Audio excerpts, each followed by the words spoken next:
and welcome everybody. And thank you very much for your patience. This is one of the many lovely things that we need to get acquainted with during this COVID period is how to work Zoom and Facebook and everything. And apparently some settings have changed. So, but that doesn't deter us from having a wonderful array of guests, and we have people coming from the West Coast of the United States all the way to Eastern Europe. So we're so grateful that you all could join us tonight. And well, it's tonight in Eastern Europe, and of course it's the morning in California. So I'd just like to briefly introduce our guests, and then we'll kind of go one by one and have a little initial conversation with each one, and then it will just unfold as things naturally do. So I see on my screen Julien Lefort. He is a coach of all kinds, lifestyle, wellness, desvoltaria, right? All of these things. He is from France. He is also from London, and now he's from Cluj.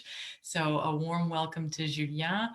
We have Tianyi Lu, who originally comes from Shanghai and then New Zealand and then all over Europe. And we're so grateful that she's coming to us now from The Hague.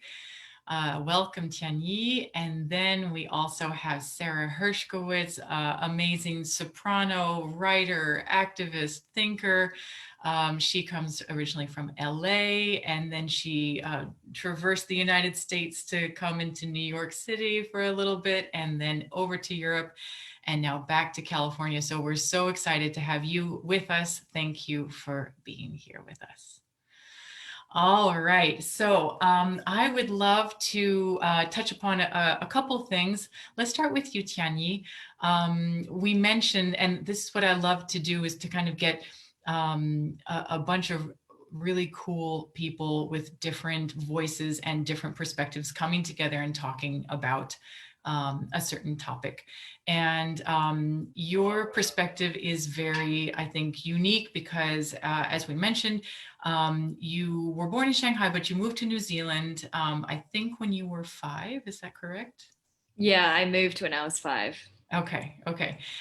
So definitely had that experience and studying in Auckland, studying in Melbourne, and then going over to the Royal Welsh College, right? So then going all the way over to UK, and then 2016, we met at the Dallas Opera's Heart Institute, and so that was obviously in Texas, and then things happened, lots of mentors, Heiting, Gatti, Dudamel, and then back to Europe and many concerts, many debuts, and so on. And then 2020 came. And 2020, I think, is the year that a lot of us are going to just have in our minds. And it's kind of like a tale of two cities. It was the best of times. It was the worst of times. So maybe you could share with us a little bit what 2020 was for you, both in the best of times and then also in the worst of times, because it really was a polemic year. Yeah, thank you, Elizabeth, for the introduction. I think 2020 was the year that forced me to address things that were always there beneath the surface. So it wasn't so much the cause, but it was something that allowed the symptoms to appear. And things that I never had the time or the energy to deal with, I was forced to deal with. You just listed a whole heap of experiences that I've had. And on the surface, you might look at an artist's biography and think, wow, they're so successful. They've done all these things. But we never really write in our biographies the struggle, right? We never write, oh my God, I had a breakdown between this audition and that one. I nearly gave up conducting about 7 times in the first 2 years.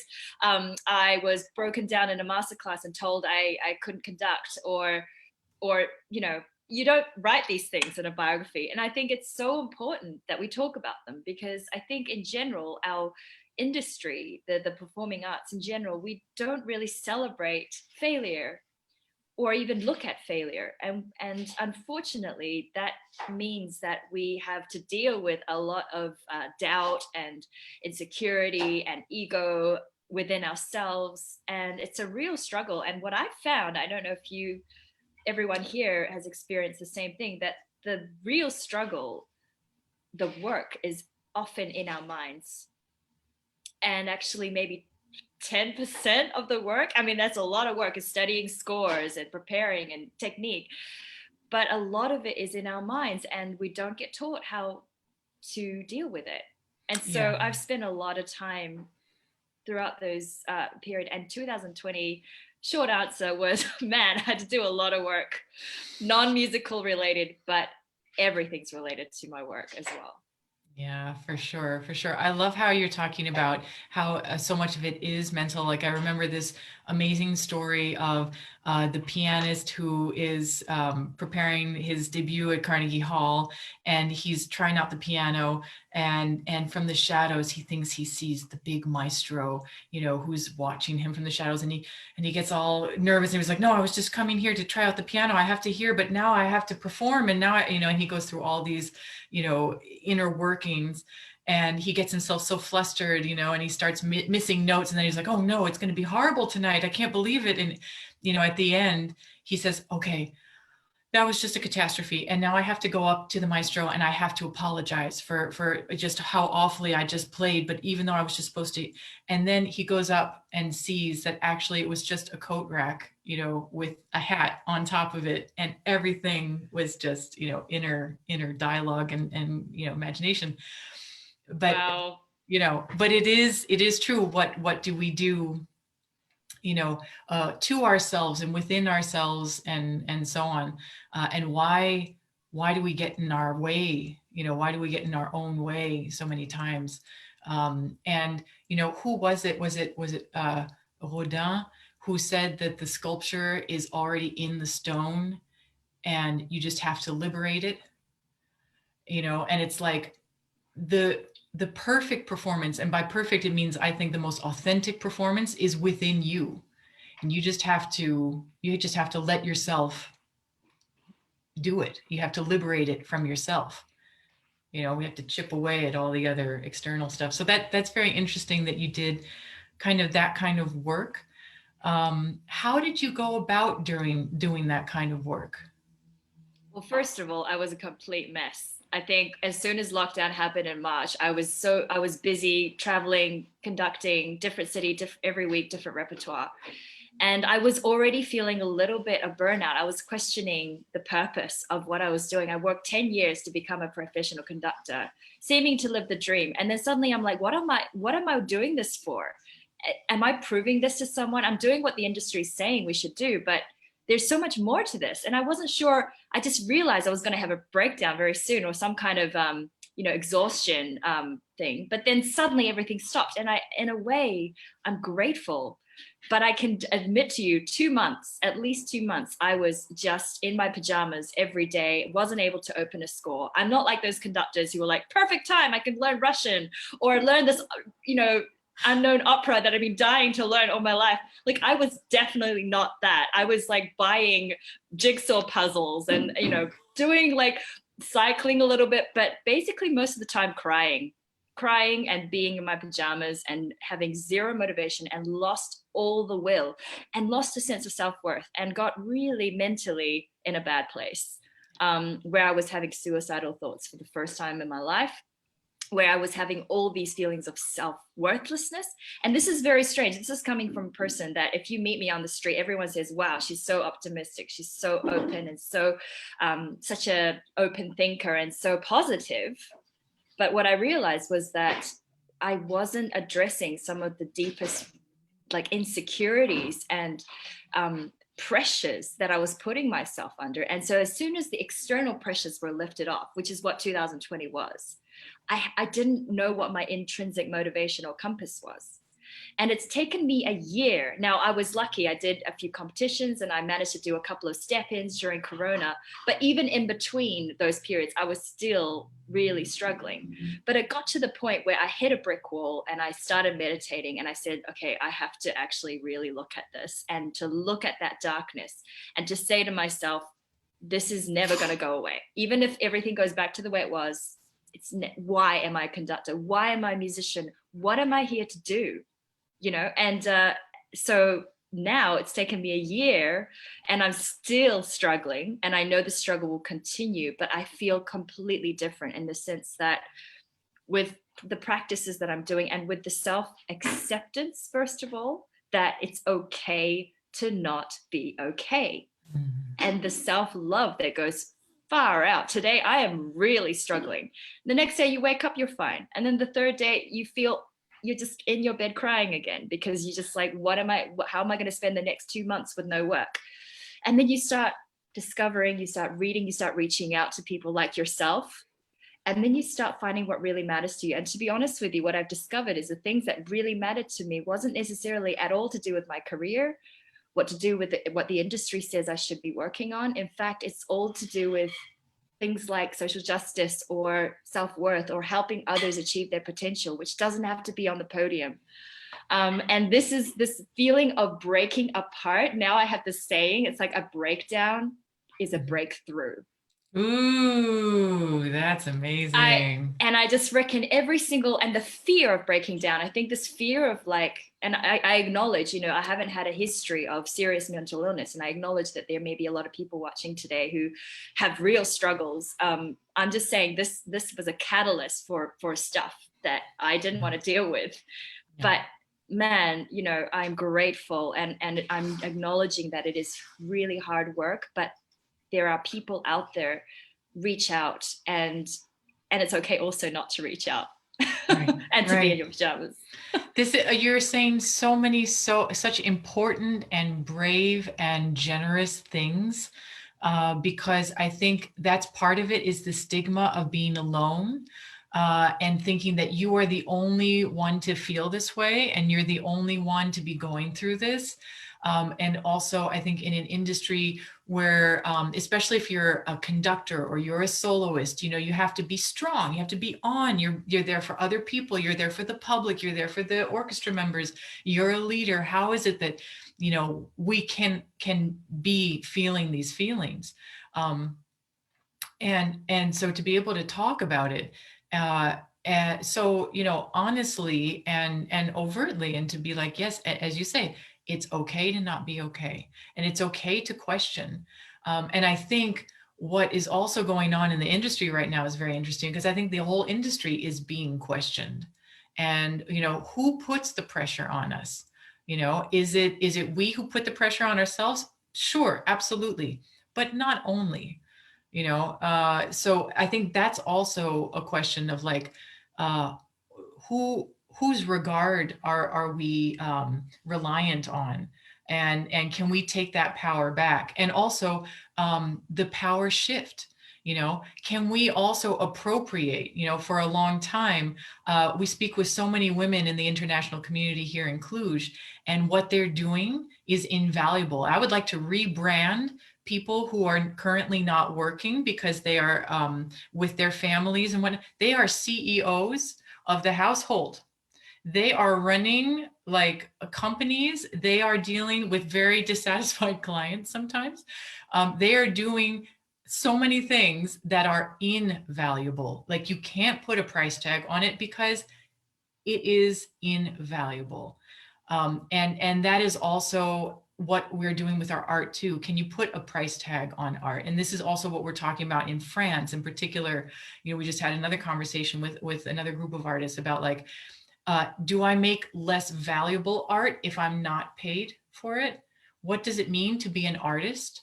Do I have to receive a paycheck in order to be a valid artist?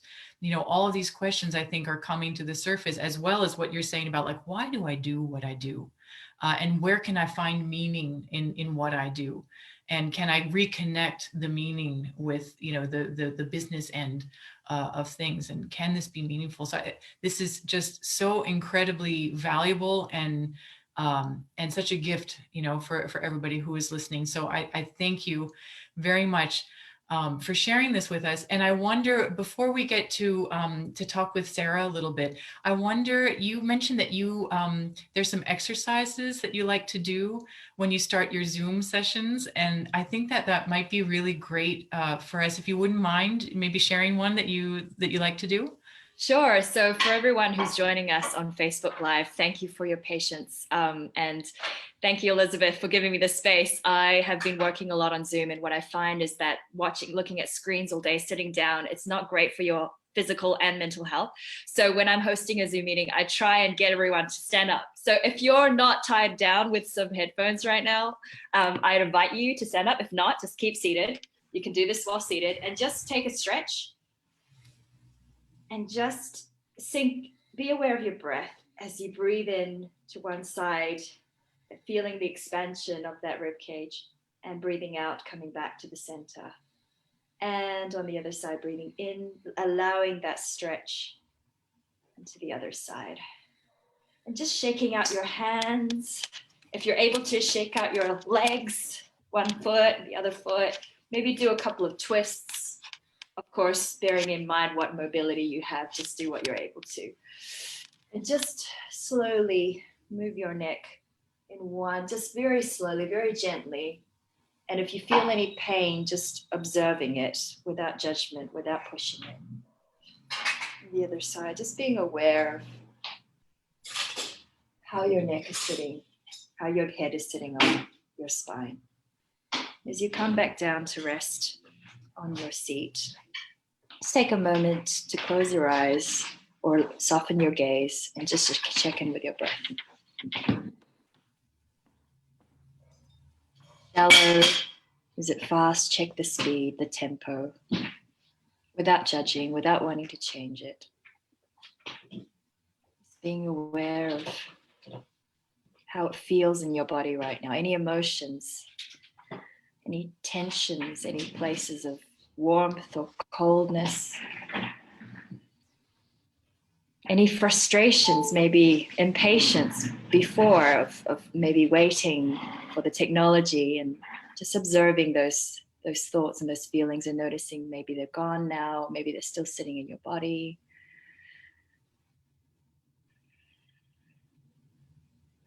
And just holding this moment right now. Holding yourself in this moment, that you are enough as you are in this moment. And gradually,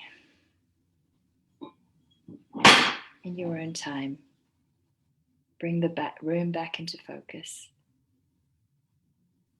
Allow the people in the Zoom room to come back into focus. Each of us alive. Each of us participating in this crazy adventure called life.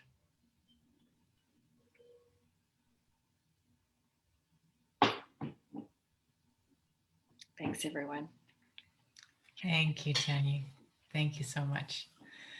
All right, we are centered, we are recentered, and we're going to go across the Zoom room to Sara Hershkowitz, whom I had the pleasure of meeting so many years ago in another very kind of mindful place, which is the Abbaye de Royaumont, as we were both young artists in this fabulous project with David Stern and Opera Fuoco, and also the Cappella di Turchini. And we were there for a month-long project, and it was a long time ago in a galaxy far, far away.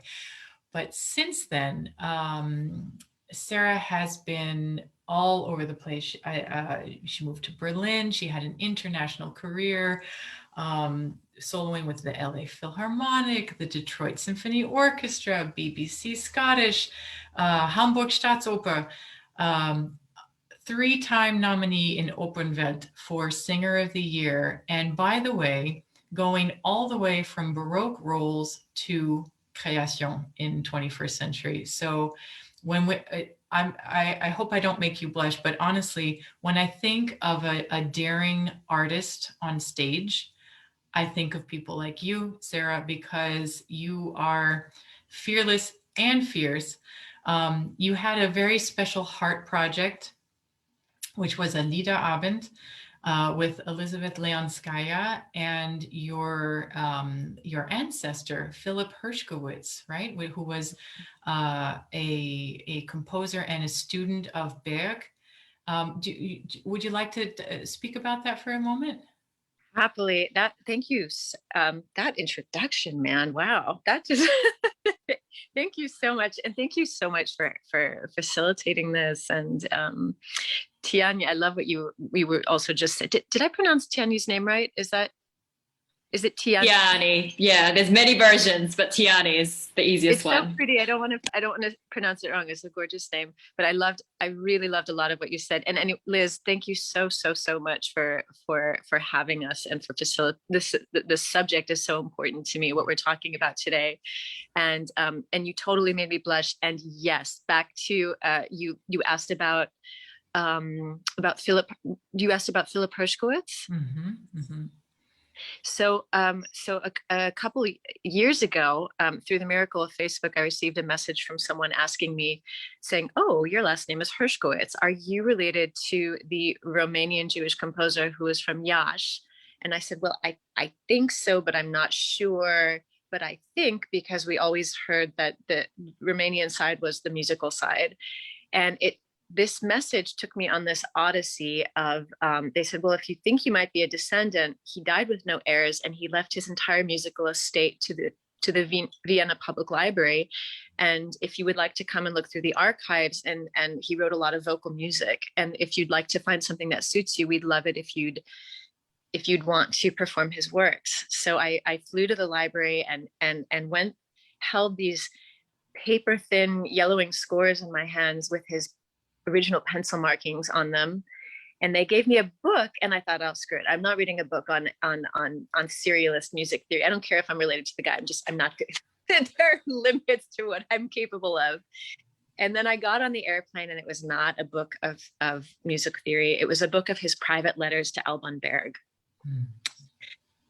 And they almost read like love letters. And I thought, were these two men, they were both married to women. I thought, were they lovers? Are these erotic letters? Or is this just the love between student and teacher? And I don't think we'll ever know the answer to that. But whatever it was, these letters were filled with love. And I thought, well, I've been given, it's interesting because as I was listening to Tianyi speak about purpose and about how she was asking herself, why am I actually doing what I do? Why do I actually conduct? Why I'm doing everything the industry is telling me I'm supposed to do. And I'm even getting some of the coveted brass rings that they said I was supposed to want, and that I do want, I think. I had a very, very, very, very, very similar experience before COVID. And it was around the time that I started discovering my connection to the composer Philip Hershkowitz, who's my ancestor. So in a certain way, the dark night of the soul that Tianyi was just speaking of, that nearly all of our industry has gone through in 2020, in some strange way, I feel like I went through it early. I feel like I was a couple years early to the game on that dark night of the soul, where I was around 2000. I would say from 2014 to 2016, really wondering what on earth, what my actual purpose was. I was having the career, which was, of course, what I was grateful for and had worked so hard for. But a part of me felt like I was going through motions, even though I was so grateful and so excited and achieving what I had set out to. But there was a part of me that was like, why am I doing, why am I doing all this? Like it's a really hard life. Why am I living in hotel rooms by myself? Right. Why am I away from missing every birthday, wedding, anniversary? Why why am I living alone in a studio with no family network in a city that is not mine, in a culture that is not mine, in a language that is not mine? Why, what, is it worth it? Well, put like that, oh my gosh, right. Yes. Is it actually worth it? Because that's the question that we have to continually ask ourselves. Is it worth it?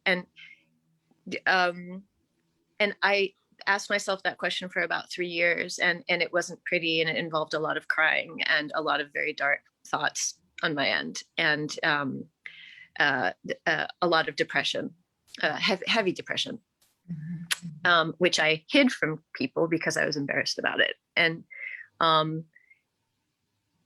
it's funny how a few years makes a big difference, because we're in such a rapidly changing culture, and social media, for all of its evils, is helping us to change that culture. And it is becoming, it didn't occur to me in 2014 to like look for a forum or to find like musicians and mental health, like, as even though that seems like it's not that long ago. 2014 is not that long ago, right? Or to me, if it doesn't feel like it, but on a certain way, it is a long time ago. And I didn't feel like I could God forbid, write a post on Facebook and for like mental health awareness and talk about my own, like that. The thought was completely appalling to me. And I thought, I very much believed that I had to maintain an image, right, of successful and of, impermeable, and that pressure helps people to crack, right? It helps us to crack worse. So in a certain way, to answer your question, Liz, getting back to Philip Hershkowitz, discovering this composer who I was connected to helped me to start asking the questions: why do I do what I do?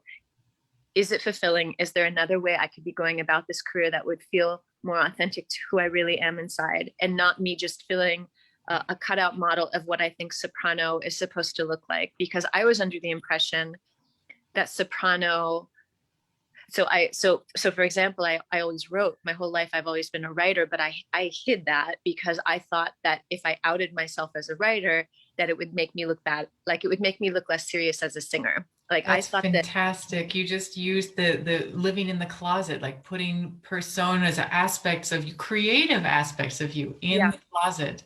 Yes. Fear. Yeah.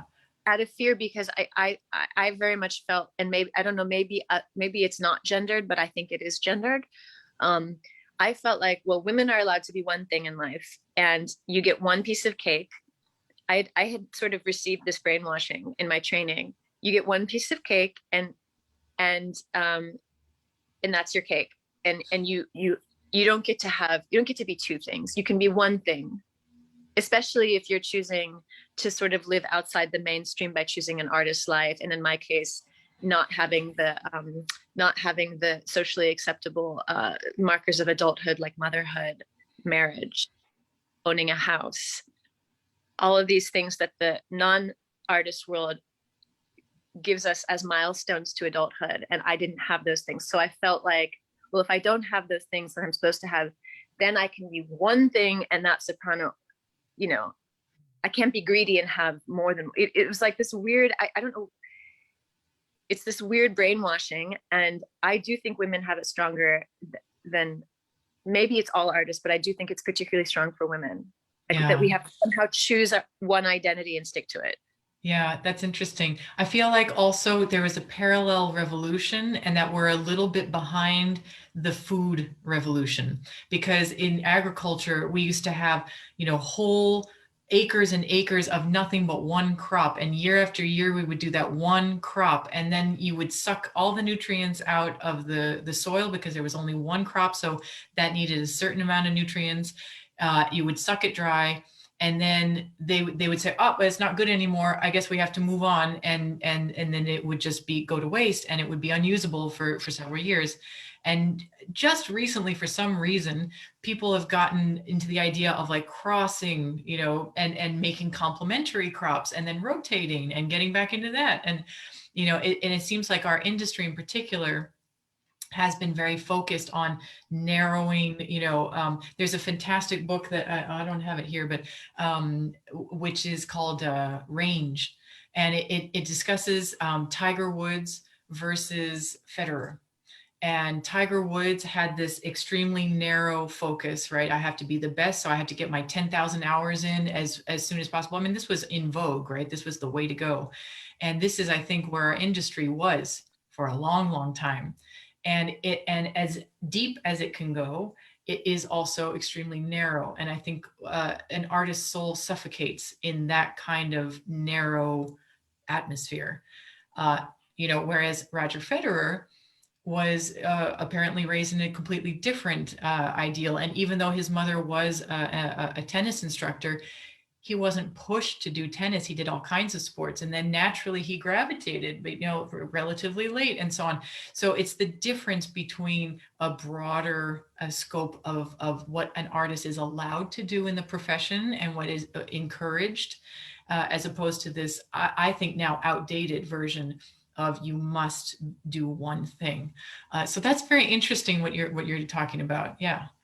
I love what you just said, Liz, and I think that is one of the blessings to come out of this incredibly dark year of COVID, is that it's allowing these old models to crumble, and the what used to be considered sort of like, oh, you're a singer and also a composer, you're a conductor, but you're also an activist, and you're also a photographer. Interesting. That's not something that people are going to blink at anymore. And that's a really, really, really good thing, because you just said it perfectly, Liz. It's like our artist will suffocate if it doesn't get fresh air. And if we only, the culture that insists that we specialize, I get where it comes from, but that's not about art. That is about capitalism. Yes, it is. Specialization has nothing to do with art. It has everything to do with capitalism. And if we want to make art, the idea that stick with what you are really good at and do absolutely nothing else is the death of creativity. Mm-hmm. It's the death.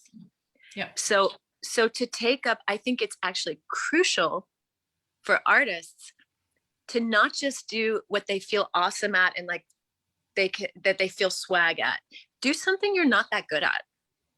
If you don't know anything about gardening, learn how to garden. If you feel like you don't know how to write, but you've always loved writing, write poetry. Don't feel like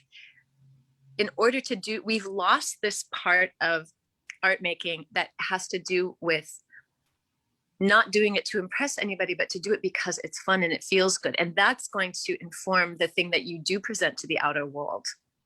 So it's like, be a beginner and be bad at, let yourself be bad at something. That's, I think. Right. The pressure. Yeah. Let the pressure go. You remind me of our French teacher, Dominique Huit, shout out to Dominique Huit, who was teaching a student at the École Normale. And he was trying to get her to do a very fluid gesture. And she was just kind of getting in her own way. And then at one point she said, oh, just a second. And she did the motion for taking off her bracelet watch. And Dominique looked at that, and there was a grace and a beauty and a naturalness of the gesture, because she was not on at that moment. She was just being. And he said, that's it. That's it. That's how you have to, so for him, he could capture that moment, and it's what one has to do to be in this kind of mode of play and non-judgment, and either discarding or discounting the eyes and the cameras and all these things that might be on you that can kind of box you in and make you worried about bumping into the walls of this confinement. So you can just be free. And really, I mean, I was thinking that these performances under these circumstances where everybody is very tired and very kind of defensive in so many ways for so many different reasons, and then the product that comes out, right, and that the audience is feeling is all of that energy, which can be very negative or very kind of, I've got to overcome. And if somehow we can get back to letting the floodgates open of emotion, and letting healthful emotion come through during these music making experiences, the audience will benefit in, and they feel the difference. I mean, it's the difference between McDo, McDonald's, and a four-course beautiful meal cooked by a friend. I mean, that's the experience that we want to be giving, right, to our audiences. So yeah, I think that's so important, and I love getting back to your roots also. I mean, talking about like deep root culture, expressing your art, but also finding a tie to your past and discovering the humanity behind a composer, and these kinds of projects as Mhm. well is very, very fabulous. I would love to turn now to Julien. And first of all, I would love to know your thoughts on all that you've been hearing. Is this completely like on planet Mars for you? Or are you like, I can't believe how similar, artists are to other people you might be talking to? I think actually there is indeed a lot of similarities, because at the end of the day, I think, I mean, you're human as well, so you're not different to the other ones that I would be working with in the corporate environment or anywhere else from any age. So it's normal, and I think there are a few things that were very interesting that I heard, and Sarah also mentioned it, is the why am I doing what I'm doing. I think is such an important part, and it's at the essence at the end of the day of everything we're doing. And if we don't know why we're doing something, then how can we, because we're talking about mental health and then bouncing back from years like we had in 2020s, how can we bounce back healthily if we don't know why we're doing what we're doing, and then obviously be able to set ourselves those goals in terms of moving forward from that point on. So I think this was one of the things that I found very interesting. Another thing actually was what Tianyi was saying as well at the very beginning about sharing your story, but not sharing just the good things.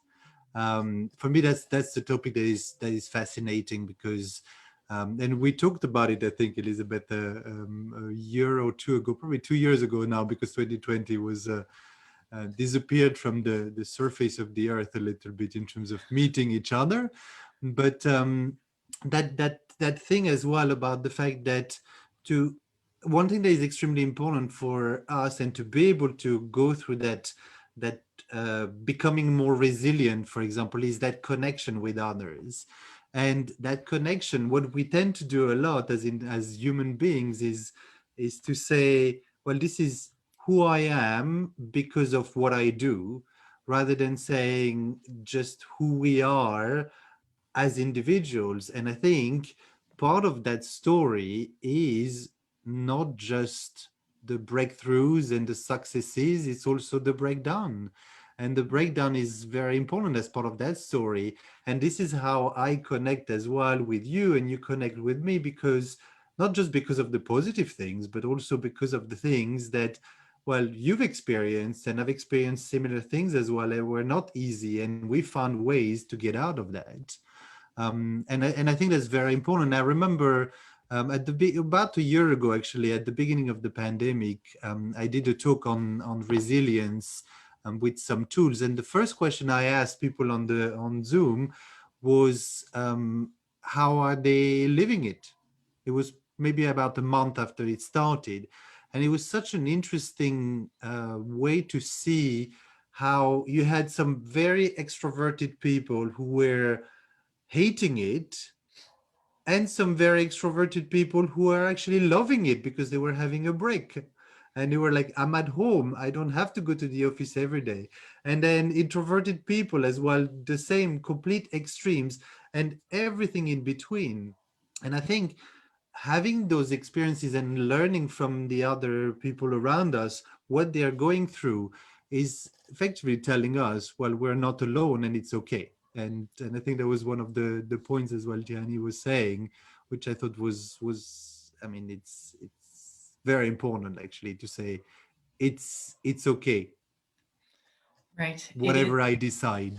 Yeah, That's very empowering, and I think that's wonderful. And it's interesting because you come with yet another perspective, and also from another part of the world. I mean, you were born and raised in Paris, right? But yet you had a Yes. multicultural household. What does multicultural mean in your case? That means a lot of things actually. That starts actually with me coming from a broken family. So my parents were divorced when I was very young, and roughly about the same time, my dad met someone. My mom also met someone from Senegal, so from West Africa, and so I had that new culture coming in. I have an aunt as well who is a lesbian, has been for, I mean, probably 10, 15 years before I was born even.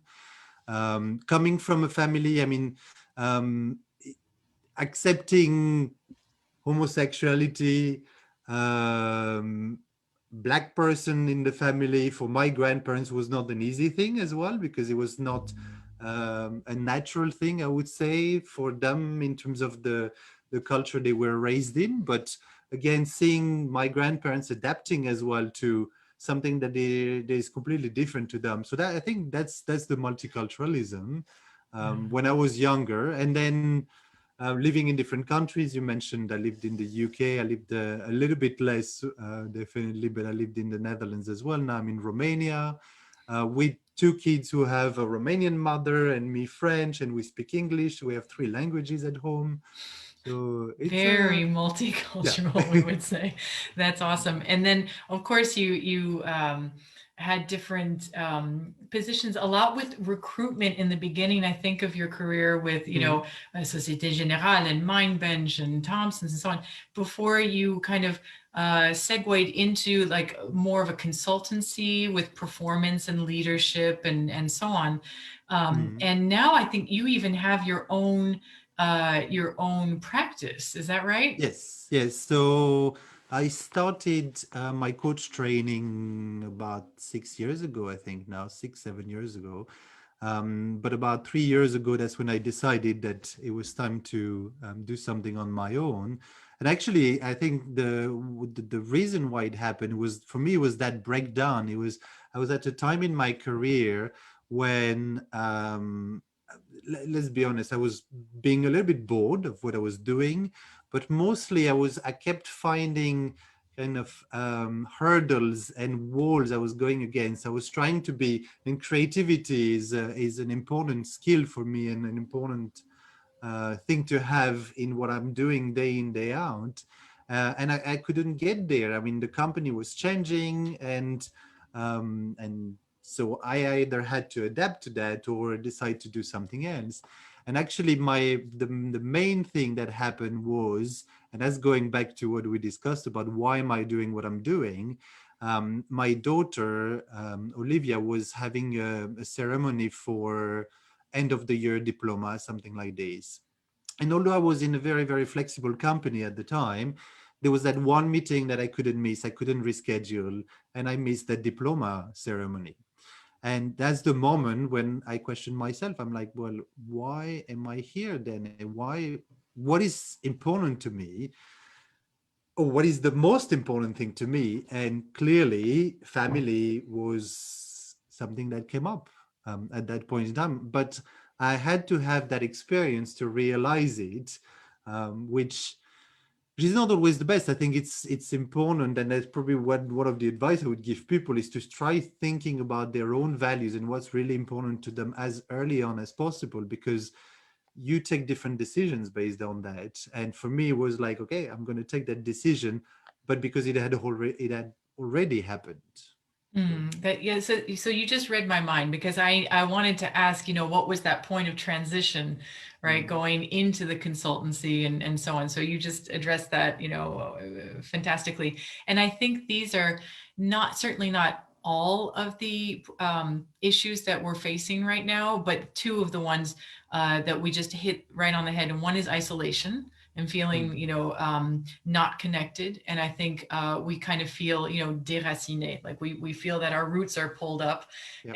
And we just kind of suffocate if we feel uprooted and not connected to whatever it is, other people, our art form, the whys. We're not happy living in this uprootedness. And the other one is, what do you do? And that's why I wanted to also say your perspective in all of the different cultures and openness that you've experienced within your own life. What can best equip us when we're at this crossroads and we're up against this situation? It's terribly new. There's the end of a cycle. We have to come to terms with that. And then we have to understand how to go on or where to go on.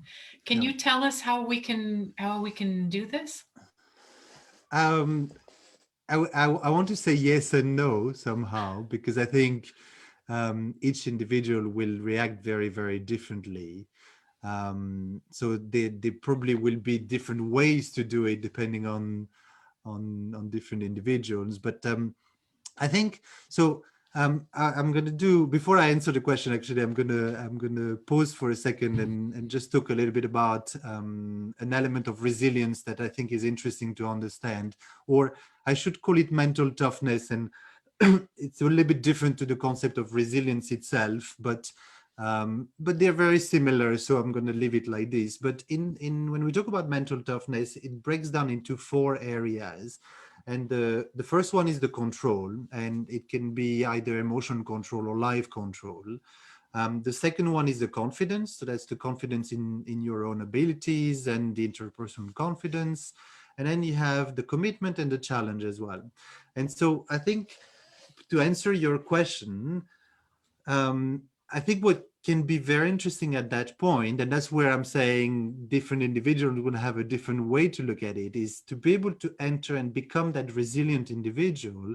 I think it's understanding which of these areas is actually affecting us the most. Because in an example like we had in 2020, it could be a very strong emotional thing. So if you're looking at something in those lines, well, things like Tianyi kindly did with us around mindfulness can be a very, very helpful thing. That you need to be able to stop yourself to react so you can switch on your creative brain and think, well, what are the things I need to do to be able to move forward?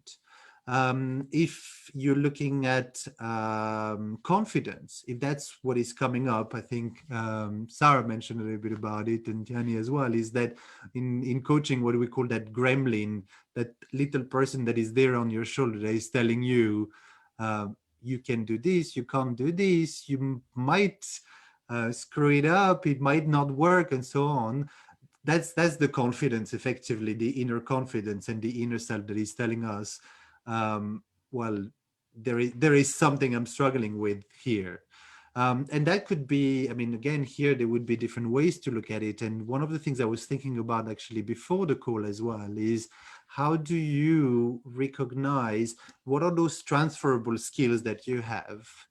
A good example is, if I look at you, Elizabeth, as a conductor, if your mindset is, well, I am a conductor in the classical music world, and that's all I know how to do somehow, then I become boxed into that,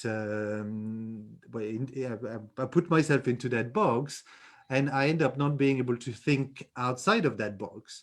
But when you start thinking, okay, a conductor is a leader, well, maybe what I can do is I can intervene in organizations and talk about how leadership looks like for me. You're not being a conductor, but you're using those transferable skills that you can use elsewhere. And suddenly you're changing the dynamic, and the confidence is very different as well in terms of what you can or cannot do. So rather than looking into kind of technical skills, I would say you're starting to look into what can you apply elsewhere as well? So that could be the kind of things that you could look into. And then very briefly on the challenge and the commitment, obviously, it could be simple things like, okay, I'm planning my day or my weeks or month or year into smaller chunks, maybe, because I would see results and success every day rather than feeling like I've got this big goal that is there that I want to reach, but it's so big that I don't even know how to get there, and I don't even take the first step. So there are numbers of techniques, I think, and things that can be helpful for sure. Yeah, so that's very interesting. I'm hearing that we can the term, I guess the key word for 2020 is the P word, pivot.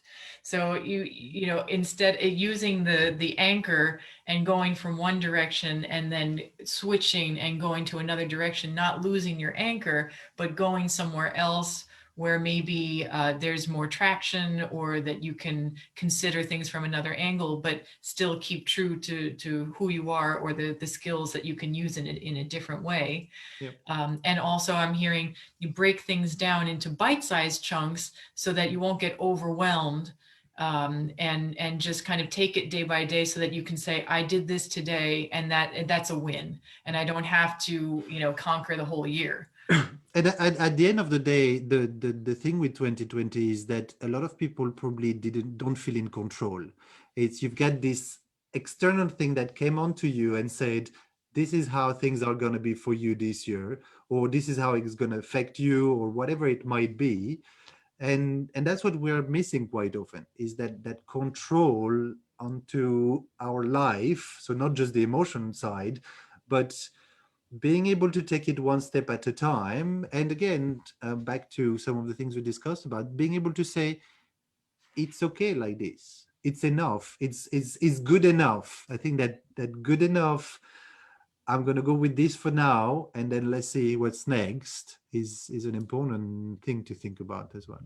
Yeah, that's very interesting. Good enough. And also, what I always feel, especially for my singer friends out there, is that they are so heroic because we know how hard and how you know varied the steps are to that moment where you come on an opening night and you have this beautiful courage and you sing, and you know it's physical and it's artistic and it's everything, and you are, you know, facing the audience, but everything that comes before that is so real, and it's backstage. And as Sara was saying, we don't talk about that, but you know what, we really should, because that's why these people are heroes. Because it's not, I just woke up in perfect voice today and I'm just going to float on stage. You know, that's not heroic, right? The heroism comes from overcoming and undergoing and transformation and all of these things, and you get to the other side, and this is the fruit of all of my journey, good, bad, and ugly, Mm. you know, Yep. rolled up into one. And that's humanity, isn't it? At the very end of the day, that's what we resonate with in all of its imperfect perfection. And that's where the learning comes from as well, at the end of the day. Yeah, absolutely. And the connection once again. Yeah, this is great. I mean, you know, it's so interesting also to kind of, you mentioned freeing yourself and getting outside of the box. And I'd love to turn over now to Sara, because you have done that in a fantastic way very recently. And I mean, from your Facebook, you know, kind of pastiche on the little shorts that you came up with in the past 2 years about, you know, the métier, and then a famous rap song that came on, and all the way to a new group that you've been forming. Do you want to share some of your newest projects and how you kind of, you know? Oh, sure. I'm Yeah. happily. It's so interesting. I'm learning so much listening to Julien and Tianyi and Liz, and listening to you speak as well. And it's very heartwarming. It's so important to have these conversations, because it dissipates this idea that we're isolated, because we aren't. Mhm. This illusion that we're on our own in this. And what I wanted to say, I'm listening to everyone talk about identity, and I and Tianyi was talking about failure, And I think that for me, one of the really important things, and this segues into, daring to do new things and to share other parts of our creativity. But for me, the question of identity, I think that in a certain way, because I had gone through my own massive, horrid, dark night of the soul prior to COVID, in terms of who am I, why am I here, why am I living this life, why am I doing what I do, why am I in art? All these looming sort of existential questions hit me like a ton of bricks several years prior to COVID. And so I had been working through all of that for years by the time that COVID hit, which means that when it did hit, I was equipped in some way that I feel is directly connected to my failures.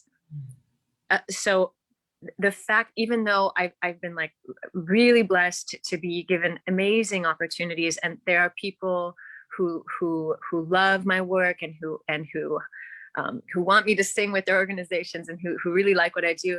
At the same time, I have always experienced myself as a square peg in a round hole in the industry. Yeah. And there are people who love that about me and who want to hire me explicitly because of that. And there are some people who don't. So, but because of that, I had years where I had started asking myself, who am I separate from my success? I had to start asking myself that really early, or I would wind up in a mental institution. I would have cracked. I could feel that if I didn't start sorting that out, I was going to go down a road that was very dangerous and mental health wise. So, and that's because of my failure. That's because that's because had I been given this like gilded path where,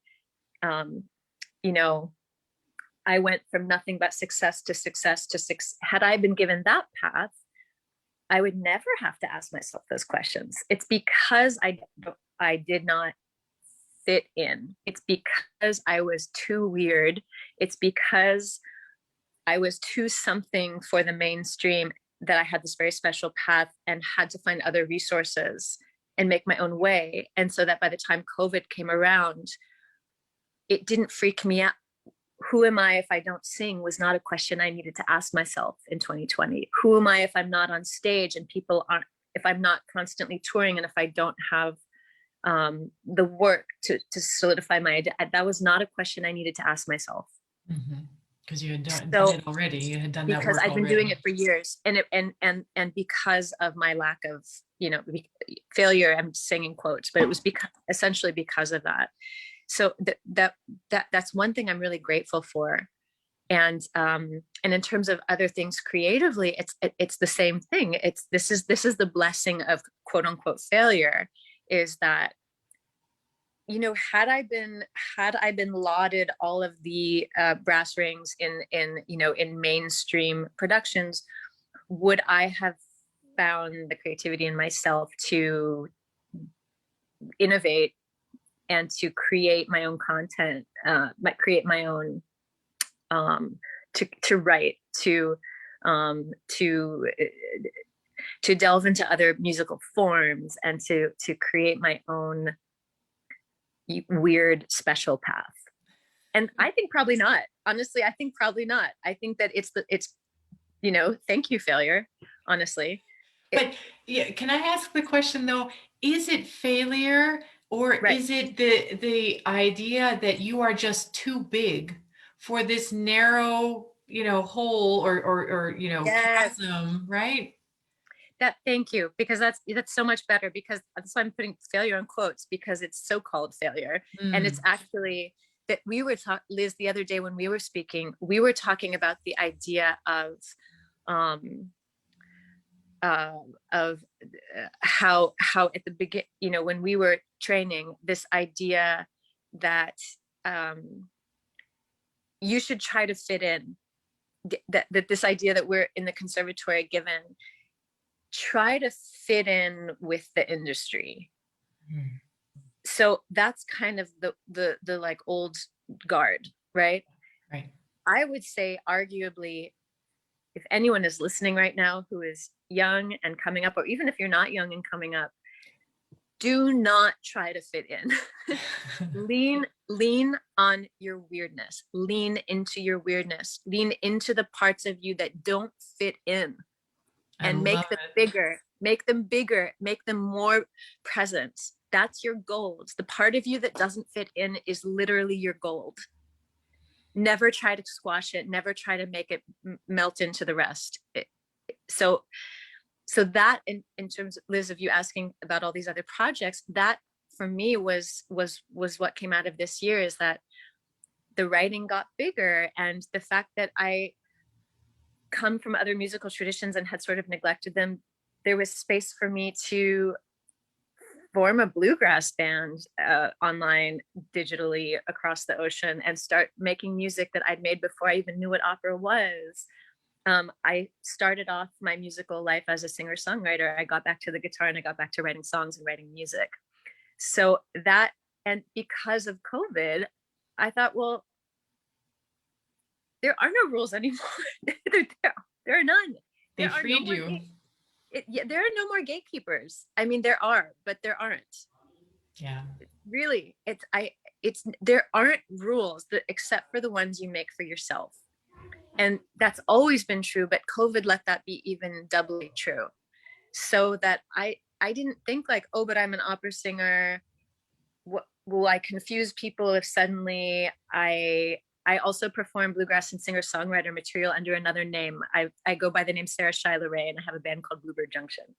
So I don't see a contradiction in that. Whereas, 5 years ago, I might have like agonized and gone, but people will think I'm not really opera girl anymore, and God forbid. And like, let them think what they think. It's fine. These rules don't exist except for us creating them. Exactly right. And I think that the industry is also ready in a way that it hadn't been. Like the industry had to evolve as well. And now the societal movements are influencing the entertainment and the cultural movements in a way that is undeniable. And now I think it's like it just exploded in all ways, good, bad, indifferent, all ways. But I think, this is the stardust that you're taking from the explosion, and I think it's very exciting. I love this lean into the weirdness. I want to make a T-shirt. Yes, this is fabulous. I love that for a T-shirt. Lean into the weirdness is such a great slogan. Right. All right, we're gonna do it. Okay. Love it. Okay, great words of wisdom. I'm gonna go over to Tianyi now, and I'm gonna ask you as well. Like, what are your let's say words of wisdom, but also you are, I feel like you are a ray, in mathematics, you can have a line, which is finite. And I feel like you're a ray right now. So you started from a finite point, but actually your journey is infinite. And I feel like you're on the path to asking so many great, and I mean that in all senses, questions, which might not have answers, or which might have multiple answers. So how did you do that, and how did you brave the unknown, and how are you going on your journey with these big questions? Wow, I love that image, Elizabeth. And I just want to say how much I just love that lean into the weirdness, and amplify what makes you unique, what doesn't make you fit in, that squareness of that round peg, to amplify that. I mean, I just love that. And lean also into the discomfort. This is what I learned. The biggest lesson I learned this whole year is when I'm uncomfortable, when I'm feeling like I feel worthless, when I'm questioning who am I, when I'm feeling like a failure, that uncomfortable feeling that I just want to fix by getting into the next gig or working or what, it's not going to go away. So I might as well enjoy that discomfort and to make that my friend, because that discomfort is going to teach me something. And even this whole idea of negative emotion and positive emotion, I've been listening a lot to Brené Brown, who talks about vulnerability, and daring leadership is all about, there's no such thing as negative and positive. In fact, they're all teachers. They're all there to show us what we need deep down. And what I needed in this COVID year was time to just go back to the big questions. And where I'm at right now is I realized that my real power and the reason why I got into conducting in the first place is to create space, whether that is for people to express themselves in an orchestra as a singer, but to create space for all kinds of beings or possibilities to be.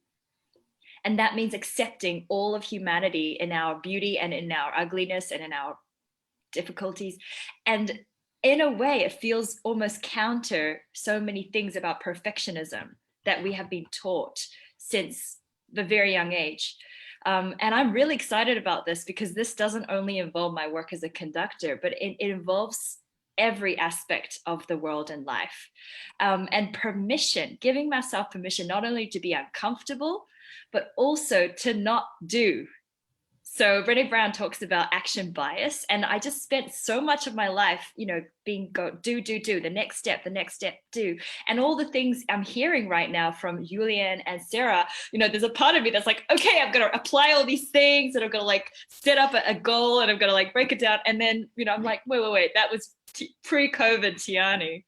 I've been reading the Tao Te Ching, which talks about Wu Wei, which is non-doing or non-interfering. Because I truly believe that if we find the light that we are born into the universe with, that we don't have to even try, it's there. And if we spend time listening, we spend time in silence with ourselves, the answer will come. If we are nurturing ourselves, if we are looking after ourselves, if our needs are being met, if we even know what those needs are, or we take the time, it will come because it's what the universe has created us to be. That's what I truly believe. So basically right now in this moment, I am so happy for the first time in my whole life that I am happy to go through an entire day and not feel guilty about not accomplishing anything. Because I can tell you that that's the most difficult thing, even though it sounds ridiculous, but for me, that is the step where I'm at now. And from that, things are just happening and growing, and without me even sort of forcing it.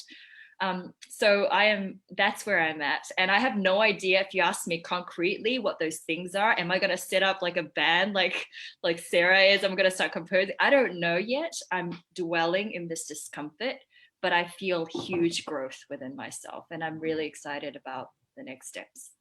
This is fantastic. I love it because we have so many different ways, perspectives, points in life. Some do, some don't do. Be comfortable with the discomfort.